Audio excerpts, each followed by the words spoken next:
Hello, good evening. Everyone has had a nice, sunshiny filled winter day. Give people a minute to log in.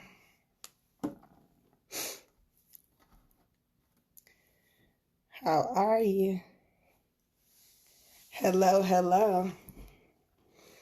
So, I am going to start coming on live a lot more this year of 2020. This is the year for my 2020 vision. I have some really interesting and good things that very informative things that I want to share this year, and I'm just going to make a more conscious effort to share them more regularly with my live chat, I should say. So I want you guys to DM me any questions or concerns or anything like that you have, and I'll always try to make a point to address it or to talk about it or create a conversation around it to where you're able to get more clarity and more information.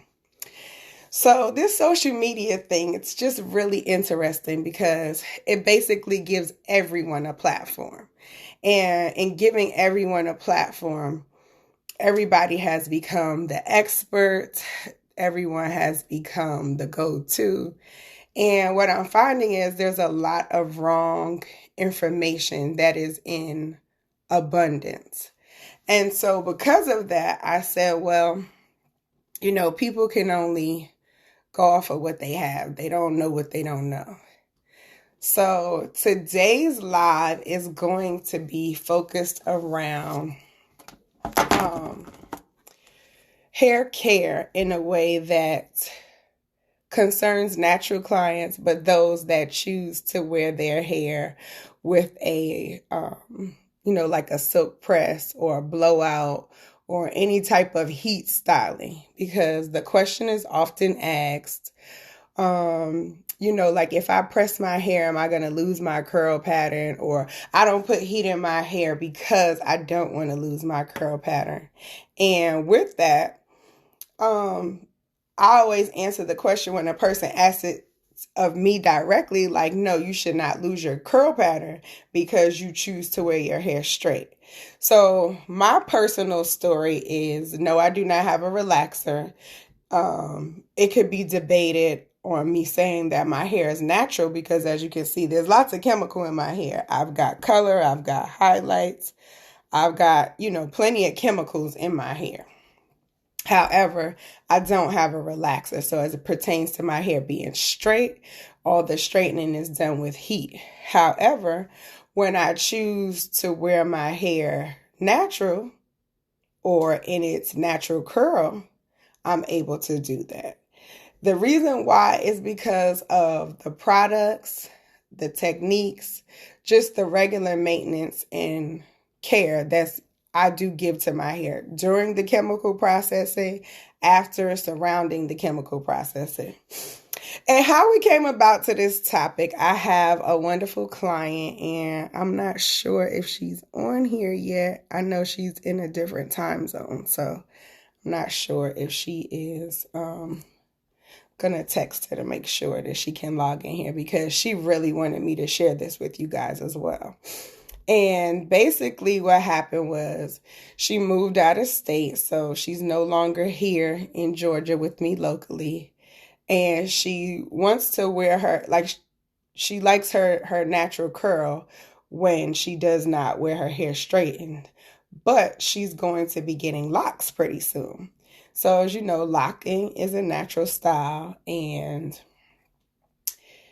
she went and had someone else straighten her hair for the first time in years, because I've been doing her hair since she was a teenager, and she's no longer in her 20s anymore. So I've been her hairstylist for many, many years. And with that process, it's not just been a matter of every time something happens to her hair, I'm the one that does it. She has plenty of moments in life that I had not done her hair maybe in a few months, but she'll call and she'll text me and she'll ask me what she needs to use. So as far as her hair care concerns are, I've always been the orchestrator of what happens.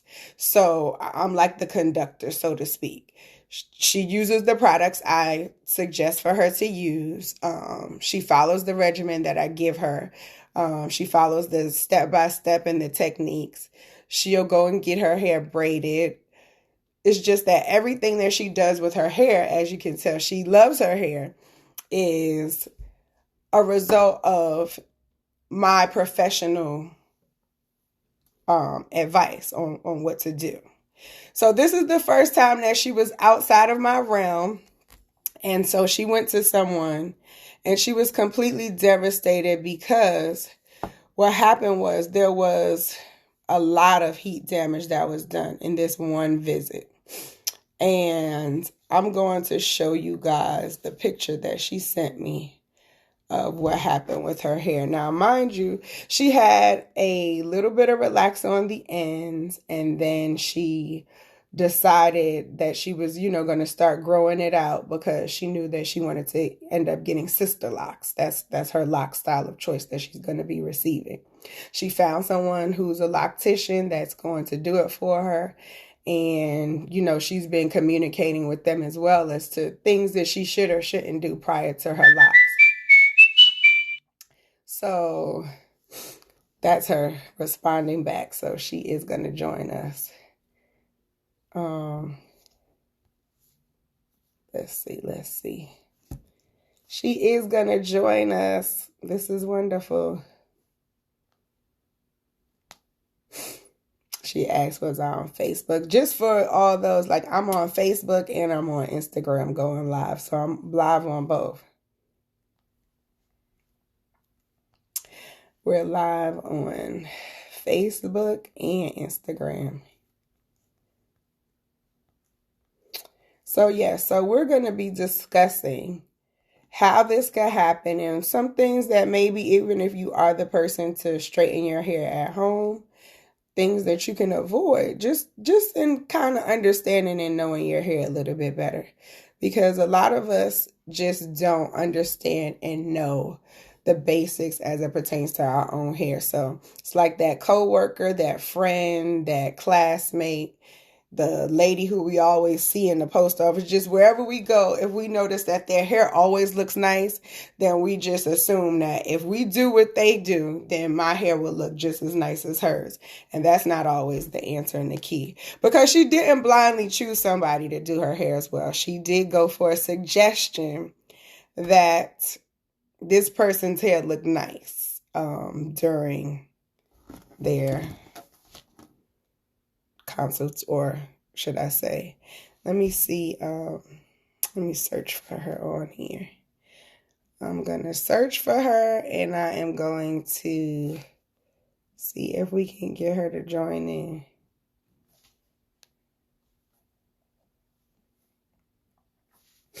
So this is our Texture Talk Tuesday, and I'm going to be trying to do these pretty often. Okay, so I sent you the request so we can add you in, and hopefully you'll get that so I can add you in live. So I just kind of was giving everybody a little bit of a synopsis. So we're just talking hair care, natural hair care, and just how to even maintain and manage it. Maybe even what things to look for when you go to a salon, when you are picking a stylist, and how those things go. Because I have some really spoiled clients and I love it. So I feel like I'm like that mom, like, somebody's like, your kids are spoiled. And you're like, yes, I know, I spoiled them. So yes, they are spoiled and I want them to be spoiled. So I do go the extra mile for my clients, but that's also because I'm passionate about the industry. I'm passionate about their hair care. So I would rather them, okay, let's see. I'm not sure. I think we're having technical difficulties. But basically, So I have a client. She moved to Texas and she attempted to try to get someone else to give her some hair care services, and it just came out to be a very traumatic experience for her. And we were trying to really pinpoint back to exactly what year I started doing her hair. And we know it's over 10 years. So it's, man, I don't know. I think it might be, let's see. I believe that I began to do her hair probably 2007. I think that was the year, if I'm not mistaken. Shade, you can help me out on that. She's really good with that kind of stuff. She said her service is in and out. Okay, so 2006. So she said it was 2006 when I started to do her hair. So since 2006, she's been a client of mine. I'm like a super nerd hairstylist. So I'm at hair shows. I teach. I'm attending classes. It said this is year 15. Okay. So 15 years I've been doing her hair. And so she goes to someone else and she just basically asked them for a shampoo and press, and seemed to be a pretty simple style for her. And she had some relaxed ends, but then she had plenty of her natural curl. And her curl definition is pretty cool. She's got a head full of hair to where it's her texture is coarse. Her curl type is about a 5'6". So a curl type 5, and I use the Mizani Curl Key as my guide. So a curl type 5 is going to have a lot of S-shaped definition, and a curl type 6 is going to have a little bit more of just that loose afro-ness to it. So her hair will frizz, like, you know, it can get a lot of frizz in the event that there's moisture in the air. How are you? And she went and she got her hair done, and she posted on Facebook because she was very upset, and she asked me, like, so what is this? Was it a Tex-Lax? Did someone put relaxer in my hair? What happened? So here's the picture. I'm going to show you guys the picture of what her hair looked like. And this is after the first shampoo after getting it pressed. So of course she didn't know that this happened to her hair at the time that it was happening, because when the person's pressing it, it's being pressed out to a place that, you know, she just knows it looks nice and straight when they're finished. So she really had questions and concerns as how this could happen so quickly and how could the damage be so extensive. Well, during the relaxer process, what happens is you're breaking down the hydrogen bonds in the hair. So the relaxer is, you know, physically what you see to the eye, and what you're watching is for the straightness. So you're looking for the reduction of the curl as to how relaxed or how straight you want that hair to be, because you're trying to relax the curl pattern. So what's chemically happening, what the alteration is it's a breakdown of hydrogen bonds in the hair. So when you break the hydrogen bonds in the hair is going to stay straight. So during a relaxer, as a service, as a whole entire service, what happens is you break these bonds, and then after you rinse this relaxer, your first thing you do is you're rinsing with water, which we know is H2O, the H standing for hydrogen. Then we know that we're going to follow up with a nice conditioning service at that bowl. We know that we are going to neutralize, bring the pH level of the hair back to stable. And we're going to proceed from there. We're probably going to use a leave-in conditioner. We should use a heat protectant prior to the blow dryer. We'll probably use another heat protectant prior to the flat iron or the curling iron. You know, using heat to style the hair. So there's a lot of moisture or a lot of hydrogen that goes back into the hair after the relaxer process. When you are breaking the hydrogen bonds in the hair with a blow dryer or a flat iron, you're really not putting any hydrogen back. You're just breaking those bonds. That hair is broken down. So now it's weakened. So it's going to be more prone to break if you straighten that hair with heat versus the chemical. And that's the reason why. After you've blow dried the hair, you've depleted it of the moisture. You may come back and use a heat protectant or some sort of a spray, but that's still not going to put the moisture or the hydrogen back into the hair as it pertains to that hair just not becoming dry and brittle and broken. So this is the reason why it is more important to have your natural curl pattern moisturized regularly and properly, especially when you're using heat. So in the event that you are choosing to do a blowout, there should always be a good moisturizing conditioner that's used. And my suggestion is, if you're a every week person as far as your shampoos, and I want us to look at our shampoos as actually the time that we clean. That's the cleansing process. So we can't clean hair if we're not using shampoo. This often gets to be a tricky subject because when we're talking about shampoo, we're talking about cleaning. Yes, you are welcome. Thanks for breaking this down. Yes. So the cleaning process cannot be eliminated because I asked the simple question, which part of our bodies do we go a month, 2 months, 3 months without shampooing? Because some people have the concept that, if I got braids in my hair, I don't need to shampoo. If I'm wearing my weave, I don't need to shampoo. Your scalp is skin. Skin, every strand of hair on your body has an oil gland. It has a sweat gland. That's what's sitting on that skin. That's why you're itching. That's that sweat and that oil and the dirt and the products. They're all blending together, and now we're creating a buildup. This buildup can also create a blockage to the hair growth. But with that being said, it's not a matter of shampooing, drying out your hair, or damaging the hair. It's how it's done. So a lot of times we say we're going to wash our hair, and we know a lot of times we hear the stylist say, no, we're going to shampoo.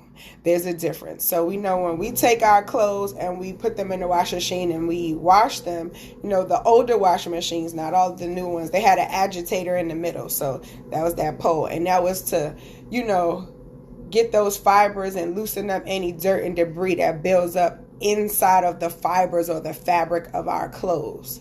Our hair doesn't work like that. The main thing that you're concentrating on in that cleansing process is the scalp. So the scalp, you're an every week person, good. The scalp is going to need you to gently shampoo it. So we're often taught to use the ball of our fingers because if we're using our nails, what we're really doing is we're scraping up things under our nails. And just that scraping process, it doesn't cover the same amount of surface area as our fingertips. My suggestion is to get a scrubber. So you have them, they have the rubber, and I guess I really should have had these for visuals for you guys for this live. And I do have some, but I'll have to run and come back. But they're going to allow you to gently remove anything off the scalp without the scalp having to run the risk of abrasions. Hello. So if we're not creating abrasions to the scalp, that's a wonderful thing. I think I posted a picture with a client who's experienced some hair loss, but she's always complaining about itching, so she digs and she scratches. And I've gotten her to a place where we've eliminated that tremendously. But that's why I took that picture, because I had to let her know, look, you're bruising this skin. You're causing abrasions to this scalp. And those are the small abrasions that during that relaxer process, you know exactly where they are. If you weren't sure if you dug in that spot too bad, you knew that day. So when we're talking about shampooing or cleansing the hair is not fibers like clothes. So it doesn't take much to shampoo it.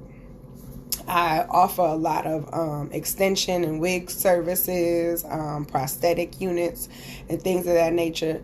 Only thing I have to do is cleanse them because there's no scalp, there's no oil gland, there's no sweat glands that I'm trying to, exfoliate skin or any of that. I'm literally using a warm basin of water and shampoo, and I'm just emerging that hair into the repeatedly in this type of emotion, and the hair is thoroughly clean. So it doesn't take a lot to get hair clean, is what I want you guys to know. So there's no need to take your hair and tangle it up, and that's just abusing the hair. You're destroying your cuticle layer. That's where that tangling just goes to a whole nother level. So if you're able to use a hand scrubber, you're able to also detangle that hair and just run it through, pull it through.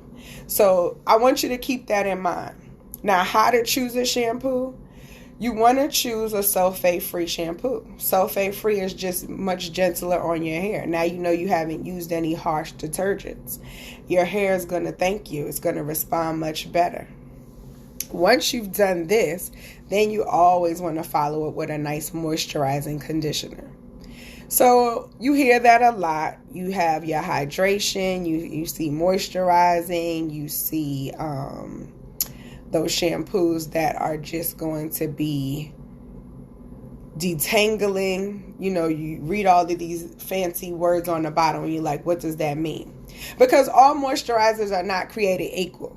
So understand that the tighter your curl pattern is, the drier your hair is going to be naturally, the more tangling you're going to naturally get, so the more hydration you will need. So just keep that in mind. In the summertime, we wash our hands in the bathroom, and we never, ever, ever come out the restroom and say, hey, do you have some baby oil in your purse? Because I need a little bit of baby oil to moisturize my hands with. Like, we never ask for that. We ask, do you have some lotion? And we asking for the lotion because we want to put moisture back into our hands. When it's drier outside, we may opt for a heavier cream. And when we opt for a heavier cream, this is going to give us more moisture. So meaning now we're not using a lotion, or it's not as watery a substance, but it's thicker. And that's the same way I want you to think about it for your hair. So if you're going to have extremely dry hair, then think about more of like products that have a shea butter in them versus a coconut oil, because that's the difference. The coconut oil is going to be lighter, so it's not going to provide you the same level of moisture. It's not that it's not good. It's not that it won't work. It's just not going to provide the same level of moisture.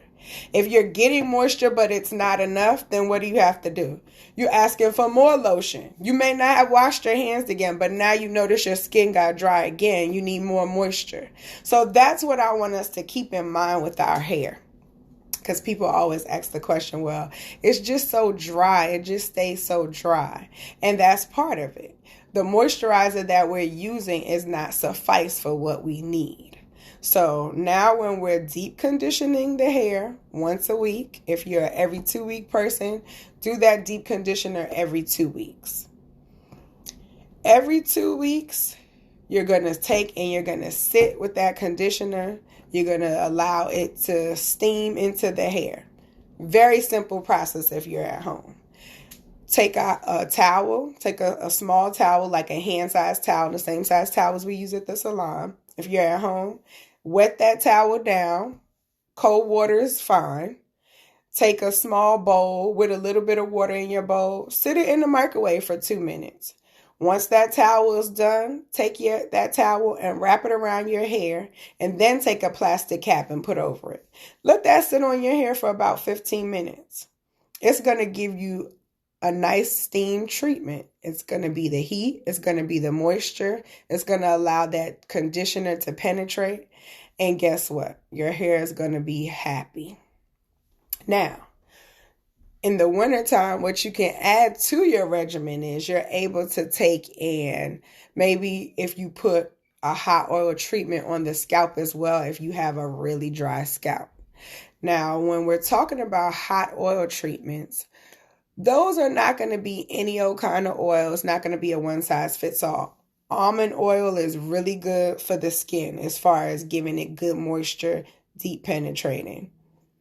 Coconut oil can be used, but almond oil would be better for a dry skin. So that is my suggestion for your hydration as it pertains to just wintertime moisture being needed. So let's see. She said, my hair wasn't dry till that hack job messed up my hair. No, that is one thing we can attest to. Her hair wasn't dry. It was very healthy, but it only took that one time. And okay, what about color treated hair? So color treated hair is the same thing. You're going to want to make sure that the moisture levels are being addressed all along the way. So meaning even during that color process, you don't want colors that are going to dry the hair out. So you don't want to over process the hair. And sometimes when we're coloring our hair, that's the biggest no-no that happens. We're drying the hair out along the way.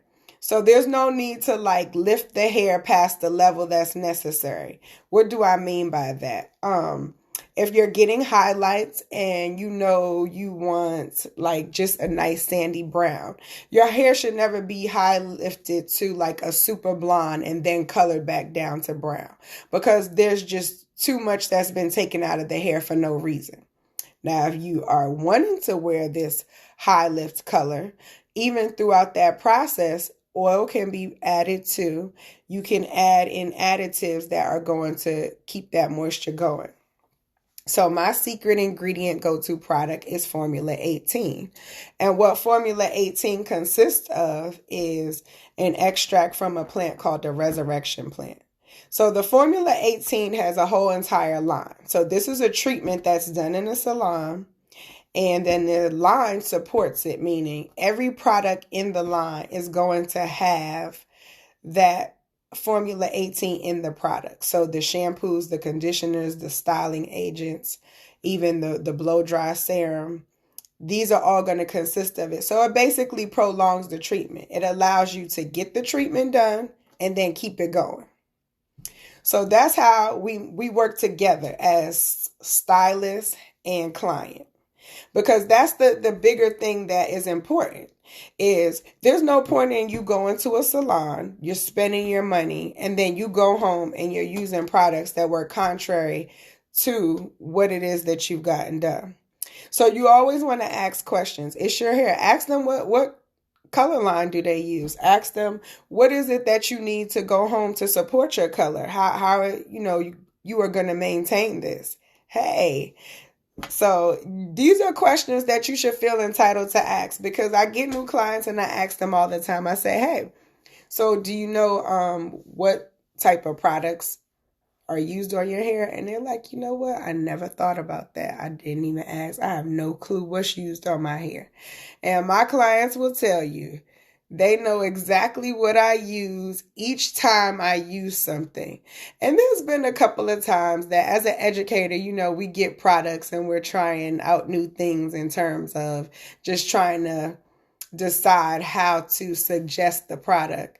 And we'll use something new on them and you won't even have to say anything. They're telling me like, you use something new on me, because they're so used to what I'm using and what it does and how it's doing, that when I come with something else and I have them trained to be in tune with your hair, like this is your hair, it's a part of you. It's my job to be the professional. So my clients don't have to go out and do any research or go and find these things, because I'm always up to date with that.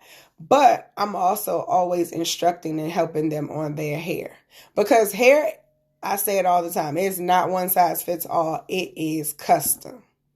Because as we age, as we go through life, our hair goes through changes. It goes through changes. And you have to be in tune with your hair in order to be able to change with it. Because what worked for us at the age of 15 is not going to work for you at the age of 60. It's just not. Our hormones play a huge part in the changes that our hair goes through. And we know that as the body ages hormonally, we just go to different places. So as a trichologist, it's my responsibility and my job to try to prevent as much hair loss as possible. So that's why my clients are super educated on just what to do and how to do. But I want you guys to know that it's okay to ask me any questions that you have.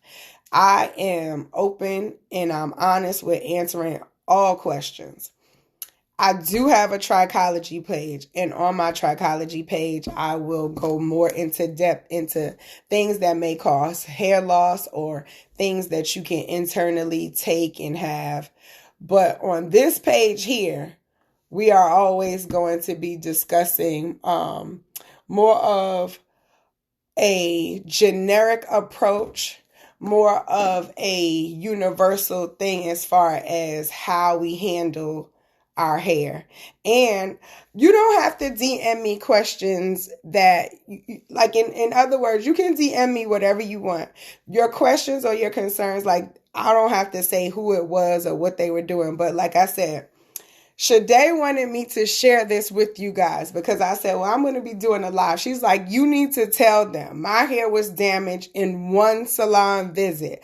Like I said, I've been doing her hair for the past 15 years, and she went somewhere that she trusted the person who gave her the recommendation. She trusted the person whose chair she was sitting in, but she knew right away after shampooing her hair after that visit that this is not how my hair does. Like, my hair is ruined.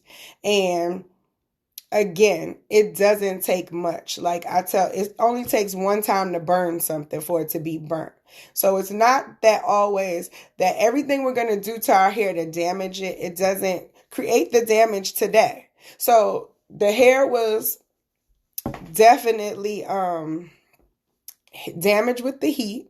But no, Shade's not going to start seeing any breakage. Shade's hair is not going to start falling out. Now, has she not realized that? Has she not known that? Yes, she could start to see breakage and damage and shedding. It could be 3 months from now. It could be 6 months from now. And she would never associate it to what happened 3 to 6 months ago. She would only be thinking about what happened in that moment, what took place that day. She might have even thought that, I got color in my hair. Should have never got this color. But because we have relaxed Shade's hair, we have colored Shade's hair, we have blow dried it, we have flat ironed it, we have done all of these things to her hair consistently for the past 15 years, and she has never ever had this problem. That's why she knew right away, like, no. So I don't want anybody to have the concept that if I put heat on my hair, that's automatic damage. If I put color in my hair, that's automatic damage. No, it's all about the process that is taken. She said, that's why I'm afraid to try a new hairdresser. Yes, many people are. And chair hopping is never recommended for that reason, because if you're hopping from one chair to the next, then the one stylist to the next doesn't know what was used or doesn't know what's going on. So if you are able to know what's going on with your hair, keep up with what products are used, the process, how much time you conditioned, how often you conditioned, these are all things that are going to factor in. And know that the longer your hair is, the longer the history of the hairs. So meaning everything you do to your hair, like when it's done to your hair, it's done to your hair. So when you do it, it's done. So if you colored your hair 10 years ago and your hair is super long, is that still a factor? If you colored your hair 5 years ago and now you colored it back dark brown, is that still a factor? Because everything you do to this hair is a factor. And here's a little rule of thumb to those two questions. And if anybody could kind of catch what's in there. Every 7 years, you get a new head of hair.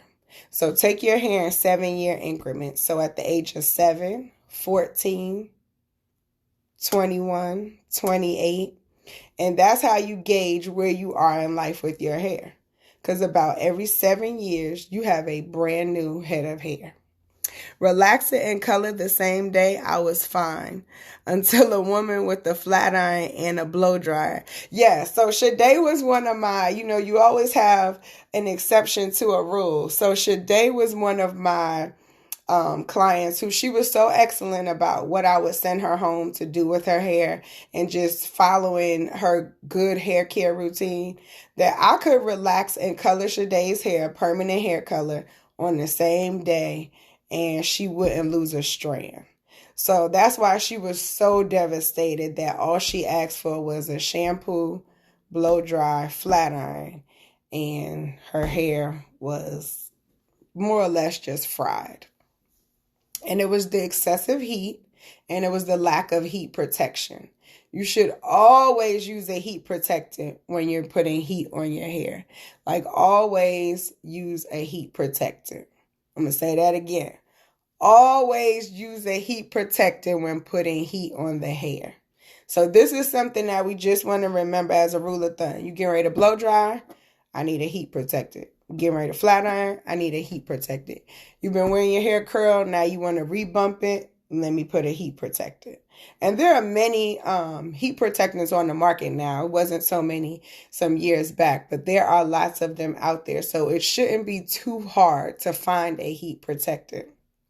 However, again, that is just a matter of the hydrogen bonds being broken. And when we break the hydrogen bonds, we know that now we have to replenish that moisture. So replenishing that moisture means we need to be deep conditioning regularly. It means that we need to be making sure that we're taking note of what level of moisture we need. Is it a different moisturizer that's needed in the summertime versus the wintertime because the climate where we live has changed so drastically? Is it a matter of there's a lot of humidity in your area? So there's already a lot of moisture in the atmosphere. So you don't need a heavy moisturizer because, we use moisturizing like, oh, this just was weighing my hair down. Because there might be enough moisture in your atmosphere that you just need a light moisturizer. So these are things that we have to keep in mind when we are moisturizing our hair. If you are someone that has experienced heat damage, my suggestion would be to shampoo and deep conditioning with a hydrating shampoo and conditioner once a week versus every 2 weeks. Because remember, now we're trying to replenish that moisture into the hair. So every 2 weeks might allow us to get a little too dry, and we're already coming from a dry place. So once a week would be my suggestion versus the every 2 weeks for the moisture. The other thing I want us to keep in mind is that sometimes we also need that daily moisturizer. A nice moisturizing cream that we add to the hair. We might add it to the ends of the hair. We might add it to the scalp area. Maybe our scalp is a little bit drier. Definitely when we're wearing braids, this is something we want to keep in mind. A lot of people automatically go, oh, my hair is braided, so I oil my scalp. Outside of the oil, let's get a moisturizer. Those moisturizers, they can contain oils in them, but you want that moisturizer for that skin. So the scalp is the soil from which the hair grows. So think of that moisturizer as you watering the soil. Watering the soil. You're putting the moisture back into the soil that you want that hair to grow nicely and sprout from. And don't wait for that skin to dry completely out. Let's start moisturizing that skin way before we get to where it's just super itchy and dry and flaky and just let's shampoo those braids. Let's shampoo that scalp and let's moisturize it while it's still damp. And that's going to be a huge difference from just allowing that scalp to dry and then adding oil. So I don't see any questions from anybody here, but I definitely want you guys to follow my Trichology page as well for all the hairstylists. I also have an Asha's coaching page where I'll talk more technical things as far as stylists go. And I want you to know that I'm going to be coming on live once a month. So that's our new 2020 thing. So DM me questions, concerns, anything that may have happened to you maybe 10, 12 years ago and you didn't even think anything of it. It's plenty that happens to our hair that we don't think about. and then it makes the big, huge difference for a salon for a stylist in the salon to know about. But we just didn't think it mattered. So DM me the questions, keep them coming in, and I will try to address them all. I will try to also, for those that don't get talked about live on air, I'll try to also address those in my posts and in my stories. So continue to follow my page. I thank you very much for your participation. If there's any questions that anybody has for me, I will be more than willing to answer them. And yes, I'm live on Facebook and on Instagram. So I don't know if you have coworkers, friends, family, if they, some people are on Instagram and not on Facebook. Some people don't do Facebook and they do Instagram. So I'm going to do the lives on both platforms so that nobody's left out. But I appreciate you guys very much, and I hope everybody has a wonderful, wonderful night. Thank you.